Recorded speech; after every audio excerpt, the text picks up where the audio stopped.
I would like to share an experience I had with a client, and the conversation is like sticking to me to this day.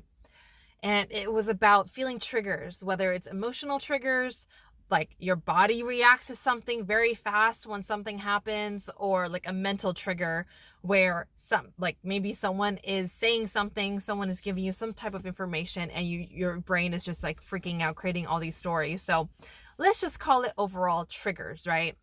A client of mine was asking, I'm worried because I just got a new job, and this client has had a lot of traumas from being in a unhealthy relationship with work, a toxic, unhealthy work environment.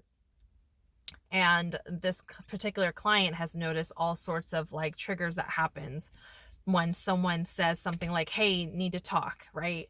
So I mentioned there is definitely something that's going to help you out in this process, going from A, your awareness that the triggers are going on, to B, feeling calm, collected, empowered, strong, and just like you're fine, right? There is a bridge in the middle that's going to help you get from point A to point B. And guess what it is? Guess what it is? As a self-love coach, what is it? It is your self-love practice. Your self-love practice is the bridge to get you from A to B. And I heard like silence. I'm like, hey, did that make sense? And this client said, well, I need something where I can do immediately when the trigger happens. And I said, okay, let's take this back a little bit. And let's take this back and think about triggers for a bit, right? Why is it that we get triggered? Why is it that we get triggered? When someone asks us something, or when someone does something, it like triggers us right away. One, triggers reveal what you haven't processed. And two, triggers is an indicator that you don't have space to process and handle it.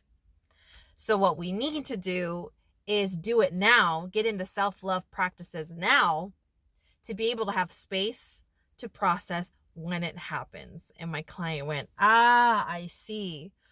So it is also called being proactive versus reactive. Why do we wait till when the trigger happens and then we freak out and we don't know what to do, right?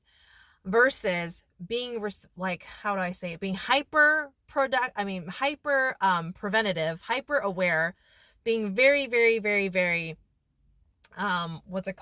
proactive in this knowing that we do have these triggers, and work on it now. Because again, it means you haven't processed what's been hurting you from the past, and two, you don't have the space to handle it. That's why your body's freaking out. That's why your emotions are freaking out. That's why your brain feels like it's overwhelmed. So let's get into self-love practice. This is crucial because your self-love practice is going to help you release, it's going to help you express, and it's going to help you create that space to process, so that these triggers are no longer, actually, I'm not going to say no longer, but these triggers won't be as so powerful. And you will notice it how you handle things moving forward when you're really consistent with your self-love. So what that means is we need to be in the awareness of what's triggering us, right? So it's almost like we need to recall what bothers us, recall what's hurt us, recall the events that are connected to this experience of where you're triggered. And then you take that into the self-love process, meaning, let's just say, for an example, I'm triggered when people say, yeah, like, hey, Quinn, we need to talk. Like, I get triggered, I freak out, I have a panic attack.